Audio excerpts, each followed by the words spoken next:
Hola, everybody. I was like, that sounded so corny. No, I'm laughing because in my head I said 3 things, but I didn't say nothing in real life. So it was like, what is going on with you? Y'all already know what kind of episode this about to be. I said, buenos dias. I said, good morning. I said, hope you're doing good today, guys. And then I didn't really say it in real life because I don't know what was happening, but it was a lack of flow at the time. But I hope you're having a great day. Yeah, I hope you're ready for this episode too. I'm excited about it. Are you having a good day? Mm-hmm. Yeah, I'm having a real good day. Okay. Yeah, I'm just thinking too hard right now. It's like I'm trying to filter too much, which might be. Ooh, sounds perfectly timely. Oh, synchronistic even. Synchronistic even. I didn't do that on purpose, but there's a whole lot of things in my brain, and so it's like trying to filter out. Like, all right, you're podcasting right now, so focus on the words in front of you. Yeah, it's like those little maze things that you see that like filter out all the stuff as they come down. In my head, that's the sound effect for it. Speaking of thinking too much and doing too much, today's topic is inspired by a book that I have been reading recently called Essentialism by George McKeown. How you spell that? Mckeown. Micchioni. I don't know. There's no E on the end, so definitely not that. Anyways. Micchioni. You're messing that man name up. I made him Italian. Damn. That man straight from Ireland talking Micchioni. He's like, bro, it's McEwen or whatever it is. It's like an Irish chill. name for sure. Oh man, I just messed him up. But put that in the notes if we remember. I'll put the correct way to spell it.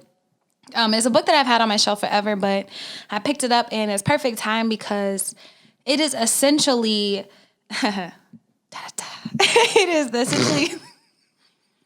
the deliberate practice of saying. Damn, Carlie, you gotta stop being drunk on these episodes. That's the sad part is I'm not drunk. If I was, it would make sense. It probably would. That is funny. This is me sober. So anyways, essentialism is the deliberate practice of saying no and focusing only on what is truly important to you. And I think a lot of people probably are like, oh yeah, usually you just focus on what's important to me. But then if I asked you, what are your top priorities, you would probably give me a laundry list of things. And looking at the etymology of the word priority, it actually didn't even have a plural form. So priorities wasn't even a word until around the 1900s. So this word that was supposed to mean to like focus on one thing, which came about around the 1400s, didn't even have a plural, meaning that you're really only supposed to be focusing on one thing until around the 1900s, inspired by the Industrial Revolution, in which they being the U.S. government, were trying to train people to work in factories, changing the way our sleeping patterns are, changing the way school trains us to, work these longer days and do these different things. They've kind of shifted us in our focus from a priority to multiple priorities. Because you have to get all those things done. Like, I guess the culture shifted where you had to think about work, you had to think about home life, family, you had to think about academics and all of these different things. So now it's like, how can we make sure that they make this something that's important to them instead of like not caring about work as much and just doing whatever they want, I'm assuming. I think that's really interesting. I never thought about that. But does that mean that your priority should really almost be like more of maybe it doesn't have to be broad, but like a broader mission statement? Like, what's the priority in your life? What did he talk about that word in the book? Well, they just emphasized how now when you say priorities, you say all of these things, and that can't be true because if everything is a priority, then nothing is a priority. Essentially, you can't have both. And so that was the comparison that he gave, and like the reason for that word, and like looking at the word priority. And I love etymology, so I thought it was cool to like think about how that's changed over time. I know a lot to get people to focus on different things and be able to compartmentalize their lives. But also I think that took a shift, before when people were just trying to survive out here, before we had electricity and before we had different things to like now you can theoretically juggle all of these things. Mm-hmm. And shout out to Kyle, because I was just having a discussion with him a couple of days ago, and we were talking about, work life these days and how with his job, he was saying like, he takes on so much and he's scared that he's going to miss something. We were talking about taking a day off. And he was like, well, I don't know, man. it seems weird after a while if I don't look at my phone or my computer because there's so many things going on. And, if I'm just not looking for a minute, I feel like I might miss something. But then when he really talked about all the projects he had going on, it was like, oh, yeah, I think, we're doing way more work than like we're actually capable of doing like as human beings. Like now, I think we take on way too much, even with just your job. And now to think you have that and you have your relationship or you come home and cook dinner and, your dog. your family and your friends and just all these other things. It's like, man, that is a whole lot. And, is that an essential life? I guess maybe if that's saying work is essential, I don't know. But it's definitely interesting to note that we live in interesting times to where we have so much to take care of. And our jobs are all fast-paced environments. Like, it's very rare that you really just get to kind of chill and not think about work, depending on the type of job you have. Yeah, and even no matter what type of job you have, I think there's a lot of guilt around rest and around taking time off and around not getting everything done and not being able to do everything. And like you mentioned with Kyle, like, it's very real sometimes that there's just not enough hours in the day to do all of these things that we're supposed to do. And I think that's why the concept of essentialism is so great for me, for a number of reasons. But one is just helping me like get back down to making the main thing and recentering my focus on what my priorities are. So if I ask you, like, what are your priorities? What are your priorities in life? The way I think to answer that was I thought about like, what are the things that I really make sure I get done for the most part, regardless. And so the priorities I put down were sleep, because I can have a zillion things and not like, I'm out of here, I'm going to bed. Food, because I've never missed a meal. I don't care what's going on. And then I actually put the podcast because I was like, dang, you know what? When I was talking to somebody the other day, because I was out on a Sunday and I was like, I got to get home and do the editing. And they're like, dang, you got to do all this stuff. I was like, no, she be doing stuff, but I got to do the first part. And then the fact that I was like, man, like if I didn't have a partner on the podcast, I would not be having one every week, like at all. And for some reason that this does get prioritized, I think because of the accountability. So I would say that because sometimes I will do that, and make sure that's done the Sunday night instead of like work stuff or whatever. And then I put relationship, just because I do filter like what I'm going to do through that lens sometimes of like, oh, we have these plans or I want to make plans or whatever, and also work. So to your point earlier, that was a lot of things. But what I thought was maybe significant was I noticed things I didn't prioritize, which was health. I did not prioritize health. And there's a lot of things where I'll be like, yeah, whatever. Stuff like taking care of my vehicle and like stuff like, which maybe that shouldn't be anybody's super, super top priority, but it was interesting to me. I thought about a lot of adult things that I'm like, yeah, it's not really priority. But maybe it should be or could be. Yeah. Friendship, I ain't put on there. Family, like even like family, I didn't put on there because I'm like, yeah, I be getting on myself. I'm like, man, I probably should call my parents. It's been like weeks, but I don't know. That's just how we are. Group chat be popping though, but but like I don't like if I was being real with myself, like I don't prioritize those things. So yeah, but that's real, right? It's not what are your ideal priorities. It's no, what do you like actually prioritizing in your life? Me and the podcast is definitely on mine. Shout out to 100 and what is this, 32, 33 weeks. Shout out to us. I think the accountability helps. And I know like you're going to get your part done. I'm going to get my part done. And sometimes it's a struggle for both of us, or sometimes one of us does everything. Like if the other person is traveling or just not in it that week, whatever it is. But that's the only reason why y'all are able to have the vouch for this long, because both of us. So shout out to that. I would say loved ones, like friends and relationships, that's important to me. So the people that I care about, I really make sure to like that we spend time together, that I see them, talk up to them, check in on them. Health is a big thing for me, but it's a selfish thing. Like don't think like, oh, it's very, very selfish, because it helps me regulate my stress and anxiety, and I feel better in my body when I work out. Me too. I still don't prioritize it though, really. I have to, because otherwise I'm not like, I don't know. Otherwise I'm not as calm. You don't feel like yourself. Yeah, I don't feel like myself if I don't work out. So I kind of have to feel like myself. Food is definitely a priority. And then helping people, I would say, like in my work or in whatever cause, like volunteering, doing different things. Like that's probably what I would say priorities. So what I saw was interesting is that your first things is prioritizing other people. And my first ones are definitely like me on my list. So I think that's interesting too. And, we all have different personality types where that might give us life a little bit more, like those things in your relationships. And not that doesn't give me life, but that doesn't give me life. So, and that's okay. But it doesn't have to, and there's no I'll be wrong. drained. But that's why I work out. So like that's me prioritizing myself. Like I sleep, I make sure I eat well, I exercise, I do all of those things that I need.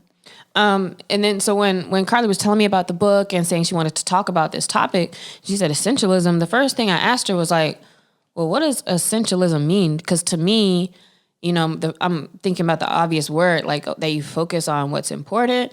And then I was like, well, what's the difference between that and minimalism? Because to me, that sounds kind of the same. Did we have an episode on minimalism? Or we haven't. We should do one.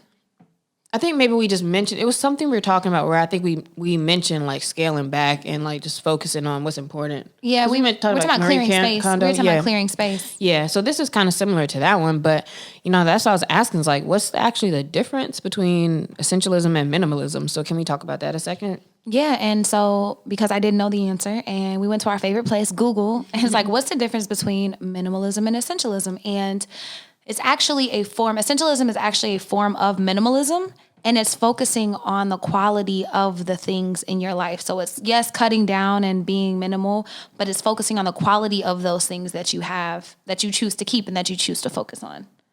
So figuring out what's the most important or your priority is, and getting them done in the most effective and the best way. Yeah, in the best way. So it's like less but better. As determined by what? Or are we about to talk about that? Yeah, we'll talk about it. Okay. Yeah, we'll talk about it. And so wanted to compare an essentialist and a non-essentialist because the book does a really great job of putting those next to each other and juxtaposing the thoughts, or like how a non-essentialist would think about something versus an essentialist, how they would act in a certain situation versus not act, like just looking at it. And so we did a little side by side. So we're going to go through it so you can see which one you most identify with. So before we do this quiz, and I would say maybe in your head or on your notes if you're not driving, put like essentialist and non-essentialist so you can try to tally and see where you are. But what do you think you are, essentialist or non-essentialist? I would say it's got to be some kind of scale, right? It's probably a scale. I would say in my thoughts, I'm more of an essentialist than in my actions. I think I was going to say the same thing. Because when I think about it, I'm like, I get it. And I want to act like I focus on the things.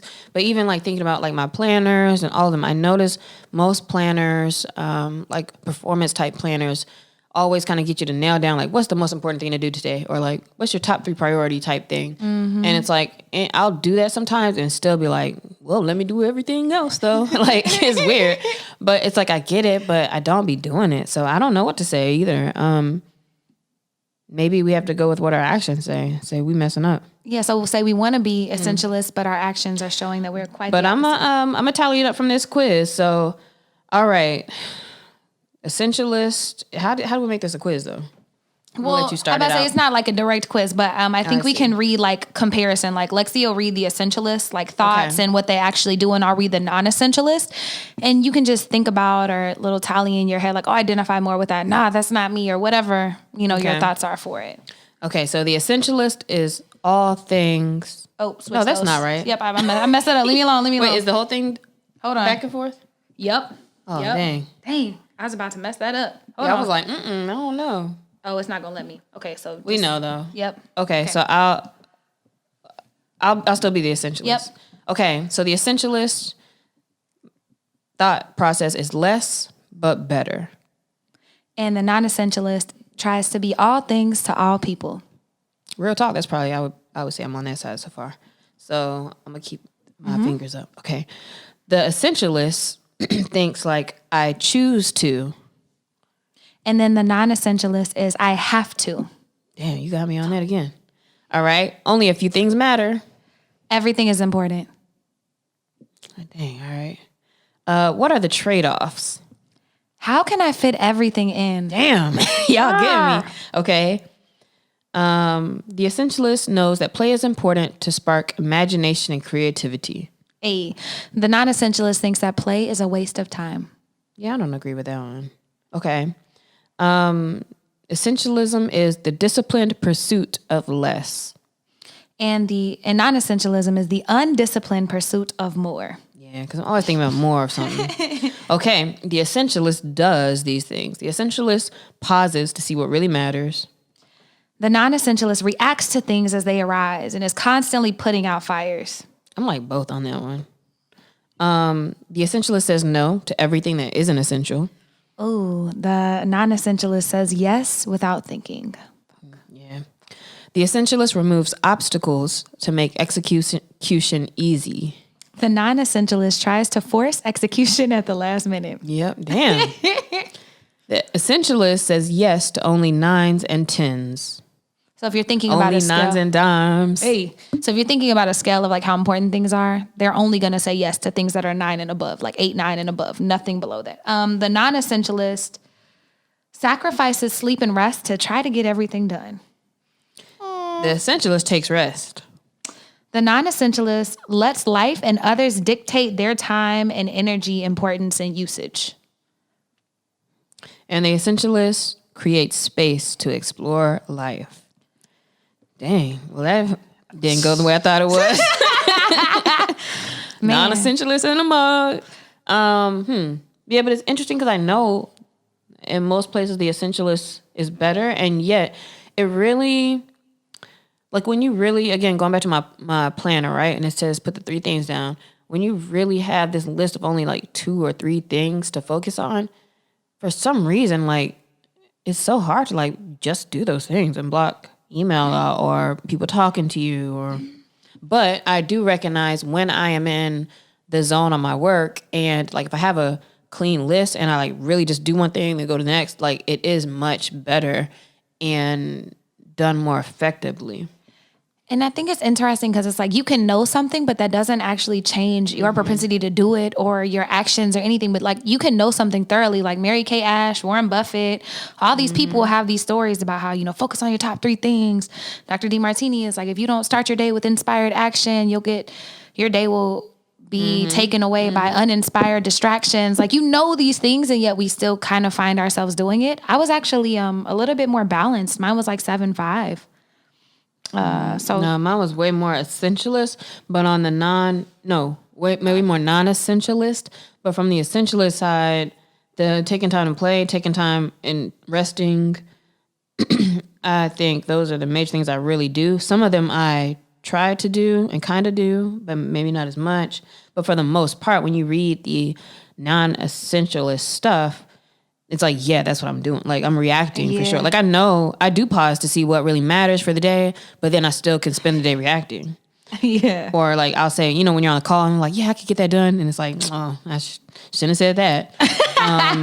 We be putting ourselves in trouble. So, yeah. But what it looks like, though, is that it looks like discipline. Because what I like about this list is that these essentialist things over here, I could literally focus in on those things and be like I'm not doing anything outside of X today, or I can say no to everything besides, this or that today, or what's the 9s and 10s? I'm just doing that. Like, you can really do that and your day will be just fine, but it's just a thing that we don't do. Like, you don't practice it until it's like we do it on purpose, where it's like I went on vacation. It's like, oh, I'm not going to check anything.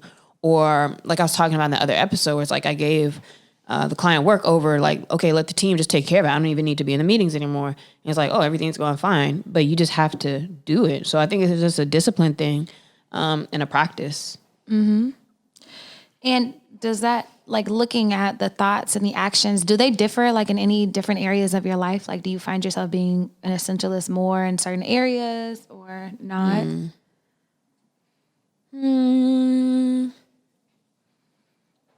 Because I think it's kind of similar. I would say that mine, for like relationships and like friendships, like I would argue that I'm probably much more of an essentialist than I am with work or other things. Are you really though? Because then what I think about too is things like, all right, if in my relationships, when I get a text message, like, yeah, I'm gonna just, I'm gonna probably just respond, or yeah, that's true. And maybe like not necessarily in like a negative way, but I don't think. It may not be as deep as with work because there's so many more task type things, but like it's still, I don't know, as things come up, you're just like dealing with them. Yeah. I'd have to think about it a little bit more, but I think I'm probably like the same approach around a lot of those things. I'm probably the same approach for a lot of them. Okay. So why is it important to be an essentialist? Like now that we've kind of looked at the thought process of someone who is an essentialist versus a non-essentialist, we kind of looked at their actions. Like, what do you stand to lose if you're not an essentialist? Well, now that we've done that quiz, and I can tell you like things that if I was more of an essentialist, my tongue is so heavy today. I don't even know why. I'm not gonna lie to you. My lips feel like a little numb. I ain't do nothing, y'all, I promise, but it's a struggle for me to open my mouth right now. So this week, when I think about being pulled from task to task, like when I just got to Carlie's house to record today. Oh, sorry, not Carlie's house, but at this location with Carlie, I pulled up to podcast and we didn't start for an hour and a half because I was like doing like literally like 7 other things. I was like task switching crazy, like on my phone, computer real quick, like, oh, I'm gonna do this real quick. While I was doing something, I thought of 2 other things and I tried to do those. And so like being pulled around like that, I think it just keeps you spinning too hard. Because I wouldn't necessarily like, oh, that's a terrible thing all the time. But if that's happening all the time, which it does for me, then yeah, I'd rather feel more just like centered on one thing at a time. And I think that the issue is that whenever you constantly are swayed, by all of these things and putting out fires, you tend to let other people decide how your time is being used and kind of like what's going on with your day. Like other people's emergencies become yours and they start pushing stuff onto your schedule and then your stuff just starts getting like blown up. Basically your spot getting blown up because everybody else's stuff is all over the place. Yeah, like for all the people who always say stuff like don't check your email in the morning and all that, it's because now you're like getting on other people's time when you're looking at the messages to you that are asking you to do something or think about something or whatever. So that's how that kind of connects.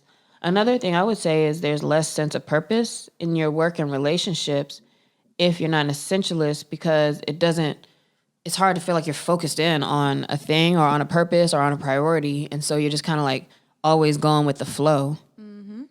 And then anything and everything can seem urgent. So you're always like in this high adrenaline, like high stress mode, like ready to like solve problems and do things. And so everything just seems like it's important, which means essentially nothing is important. For a jack of all trades, master of none, there's more to that saying. But for the sake of what we're talking about now, I think if you're not an essentialist, you lose the ability to really hone in on your skill, your craft, your practice, really getting better at a thing, really owning a thing. And it's like when you're trying to do everything or trying to do too much, or if you have too much on your plate that you can't focus in where you could like really, really level up, you kind of lose out on that ability to be really, really great in a space. And when you think about a lot of the greats and a lot of the folks that are looked up to for being really good in their area and their work and their skill, it's because that's like all they focus on. Like that's a reason why people are in routine and where they just put on the same shirt every day because it's or go to the gym the same time every day and do all these other things because they really just focus in where they're best. And that goes with the doing less and doing it better. And that can make you stand apart more than just trying to do everything. Exactly. And you lose that depth of like anything. So if it's mastering a craft, if it's a relationship, if it's, this one thing at your job, if you're saying yes to all these projects, it makes me think about Damo and how he went from being a DP to a cinematographer. And like if he was saying yes to all these other things just because they were good opportunities or whatever, he would never have been able to do that. Yeah, he made a straight up cutoff date where he was like, yeah, after this day, I'm not taking no more of these type of jobs. It's like, all right. But I think that that's great. And so he was able to hone in on that depth. And then lastly, I think it's where focus goes, energy flows. And it's like, what are you actually focusing your time and investing your time and your energy and your heart into? And because if not, you're going to end up in a life like that other people decide for you, or you're going to end up looking, at things every day that you don't really care about. And then there's a few things that keep us from being essentialists, though, because this is a somewhat new term or new ideas, or maybe I should say like recycled, because I feel like it's kind of more new to Western society and our ideals, whereas in Eastern culture and other places, it makes more sense to just be focused in, and it makes more sense not to try to cram your day full of stuff. But a lot of that, I would say, back to what you said in the intro about the word priority and how that changed over time with industrialization, would come to culture and our culture of being busy and our culture of getting things done and being hustlers and, we got to be a boss and all these things. I think that's a big part of what can keep people in this space of not being essentialist. Absolutely. And then I also think about very much like traumas and codependency. Like if you've always been the person to take care of your parents or to take care of all your brothers and sisters and to solve this, you come on the cycle of trying to save everybody else and take care of everybody else and putting yourself on the back burner. So essentially, like everybody's fires are yours because at one time you had to take care of those things. And at a certain time, hopefully we're able to step away from that survival mentality and like step into a thriving space. And so I think that's an elevation from that mindset that you do have to save everybody and do everything.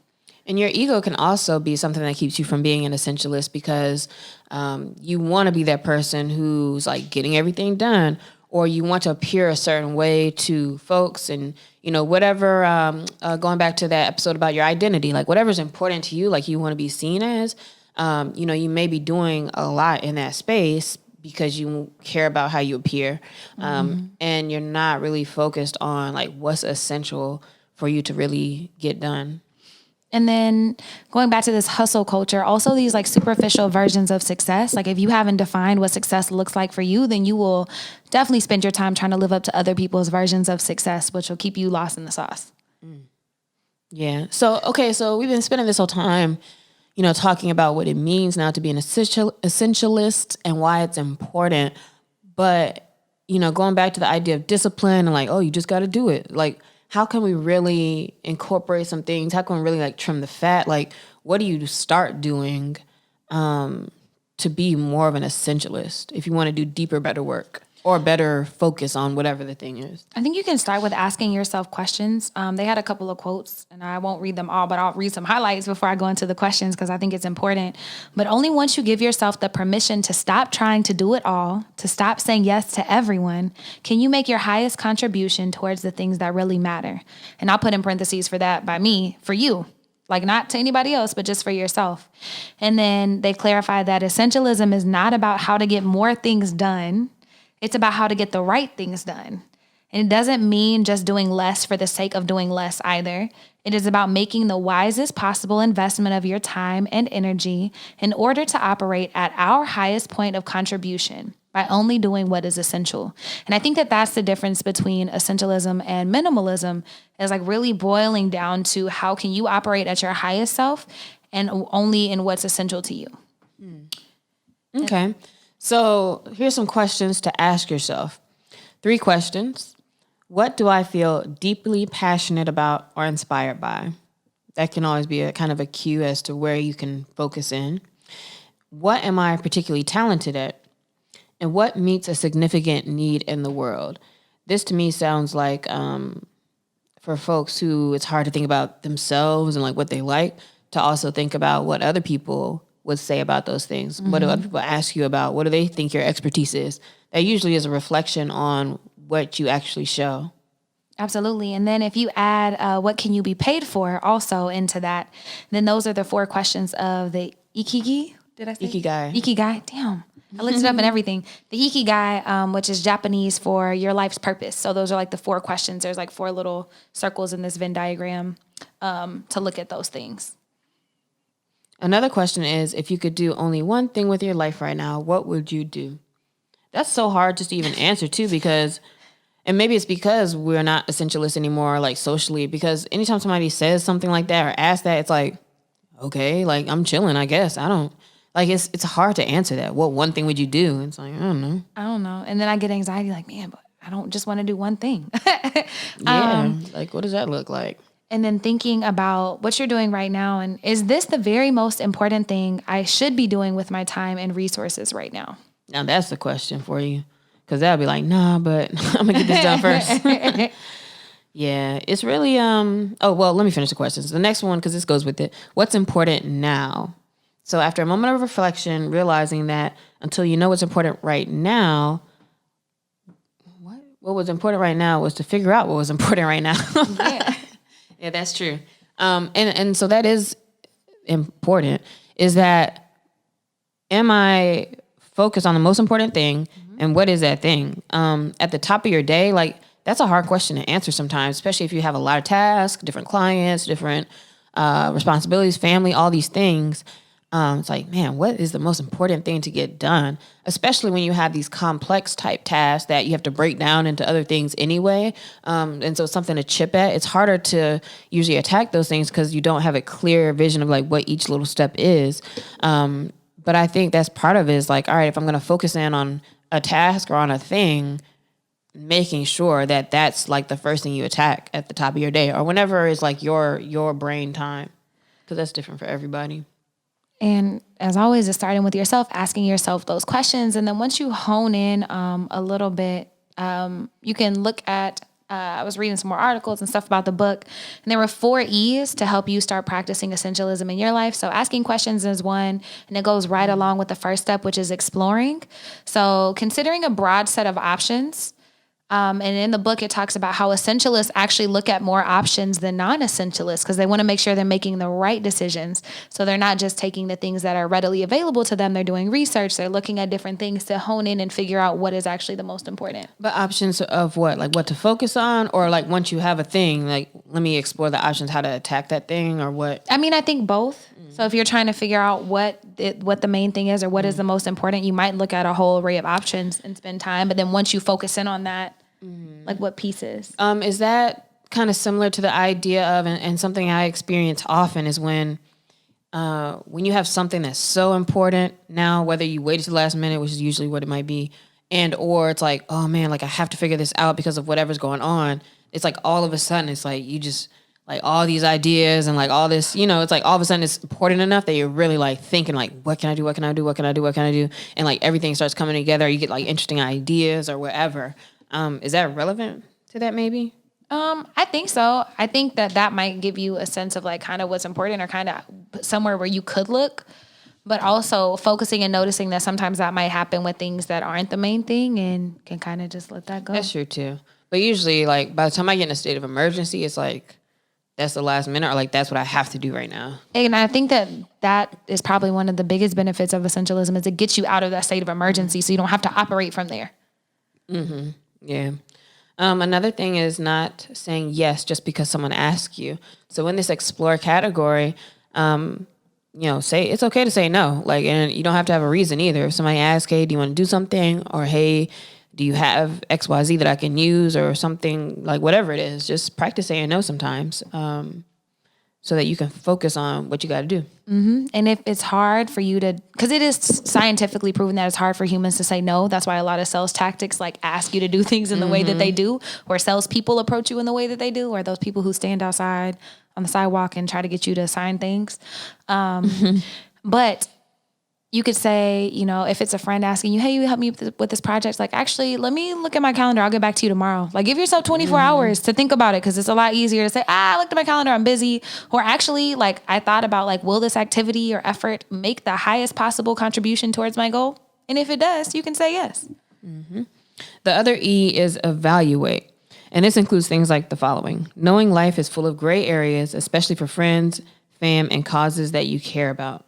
What do they mean by the gray areas? So it's not just a yes or no. You can't say, oh, my friends are important, so they're the main thing. It's like, no, there's a gray area. There's always going to be space for you to incorporate hobbies and things that you love because you might like to play the cello, but that might not be your main thing. You can still do that. That's not what essentialism is saying. And so I think that that's a gray area. And so for causes that you care about, like let's say you love dolphins, like you might still find time to go to and donate and go volunteer and do stuff. Like, I think that that's kind of what it's saying. It's not just a yes or a no. Like, it is important to narrow down, but it's not that. And so just taking time to look at all of your commitments. And so what I would say is if you haven't, or if you don't know off the top of your head, like write down all of the commitments and things that you have on your plate right now and that you say yes to, and like how much time it actually takes up so you can have a bird's eye view of your life and actually how you're spending your energy and like your thoughts and things. Yeah, and it does take courage to eliminate obligations, like so things you're used to doing, like taking them off your plate, as well as opportunities. Like sometimes somebody might ask you to speak at something or do something, and sometimes you need to say no to that when you're evaluating what's on your plate and what's important to you at the time. Yeah, and that's that's tough. It's not just like mental discipline, like when you're thinking about it, but also emotional. Like if your friends really want you to come on this trip, but you know, like I actually need to finish this I'd be course. like, fuck y'all. Man, that ain't be hard out. for me. Yeah. Not you, but like reject social pressure. Yeah, social pressure for whatever it is, even if it's like going out, COVID safe, all of that, like whatever the thing is, like it can be hard. Yeah. And then in this evaluation phase too, a question that we need to ask ourselves is not how we can do it all, but who gets to choose what we do and will not do.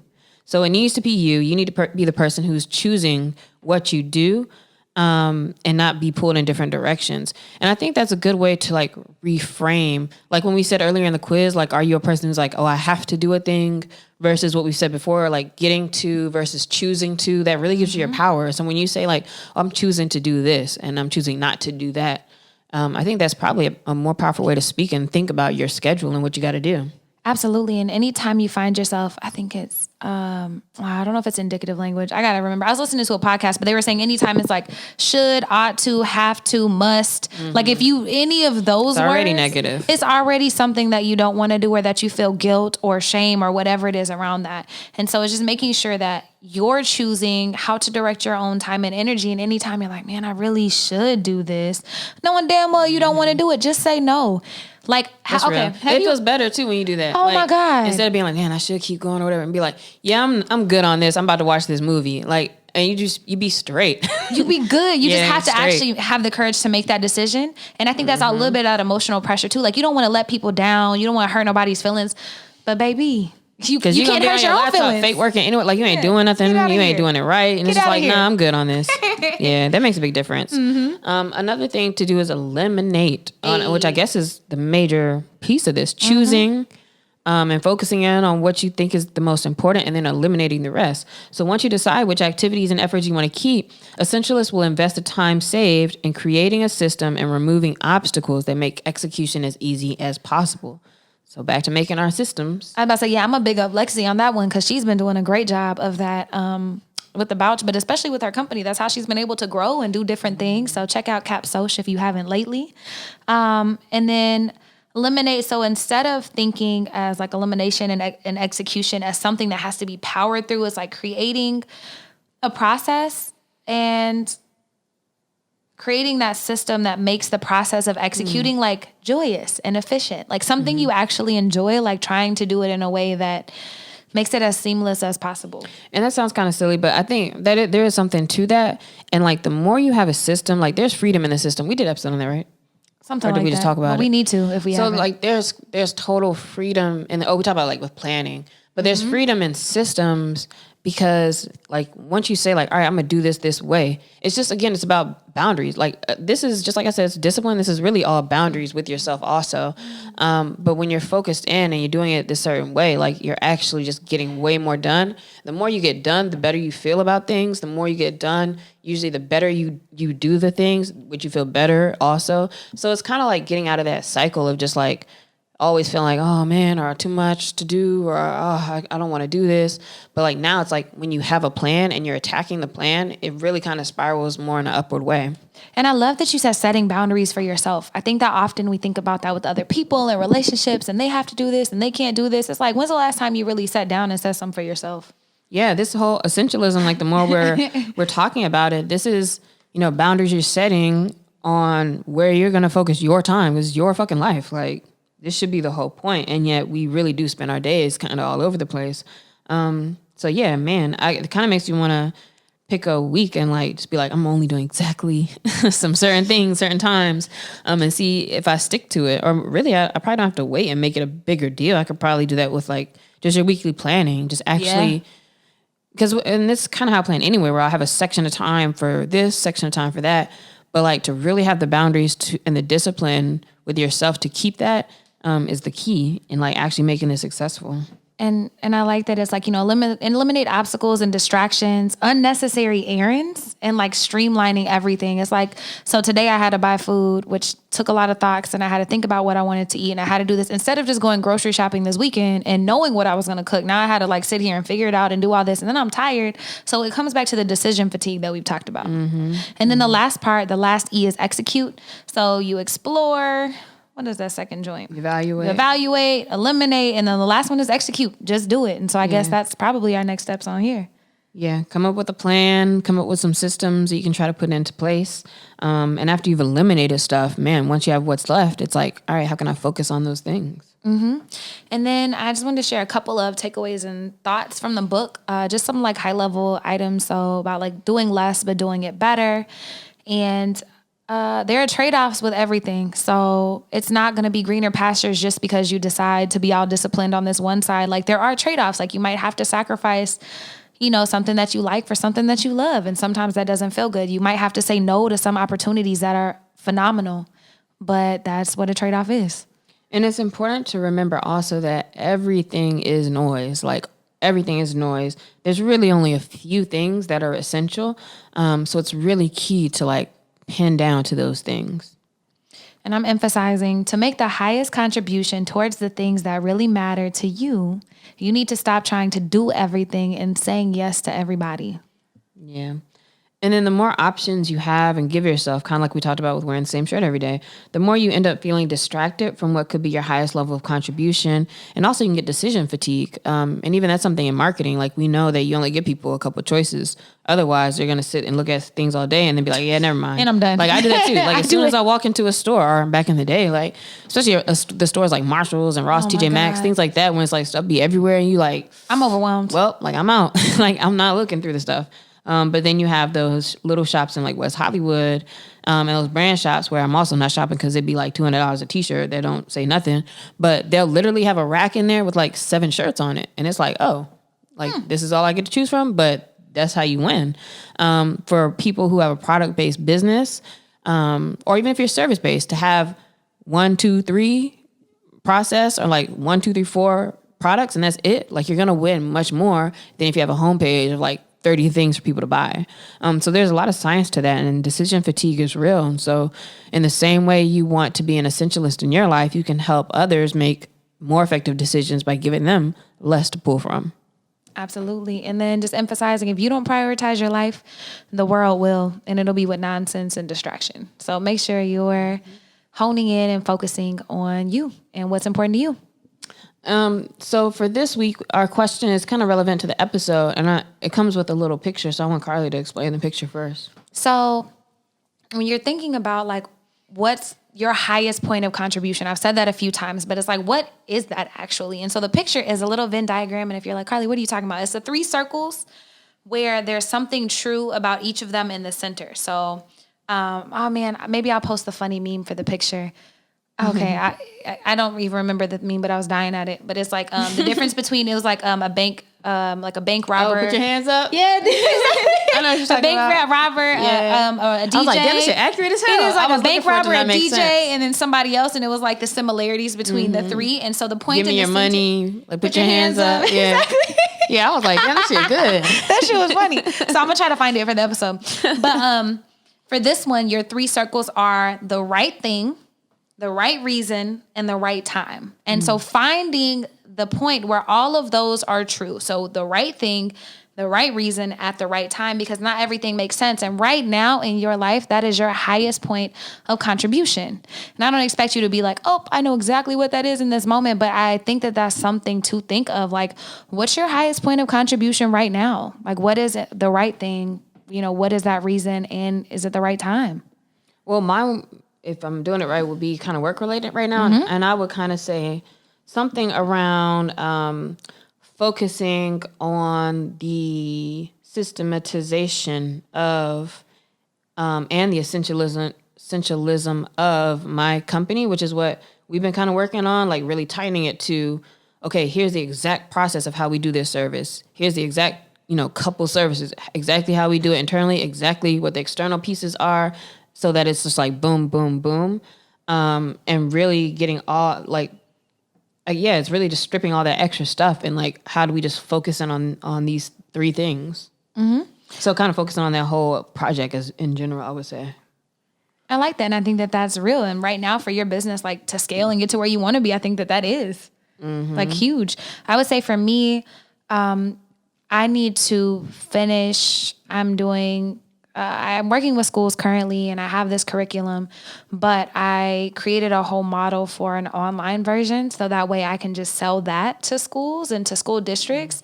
I need to finish that. It's the right time. It's the right reason. And it's the right thing. It's like the best way to scale my business right now that would allow me free time to do other things. And what it's really been doing is just been sitting here stressing me out because it's not done. So another thing I would say for you with that in mind is that your highest point of contribution, maybe you could say that it's creating content, because like you as a personality is great with what you do and the things you're teaching, but now in creating content around that to give that to other people is your contribution. And you're doing it in a way that is systematized for you. Yeah, I like that. And I think that hones it down. So that is our question for you this week. What is your highest point of contribution? What's that thing? Is it the right time? Is it the right reason? Yeah, man, do less this week, but do it better. Kaplow. Bye, y'all. Bye.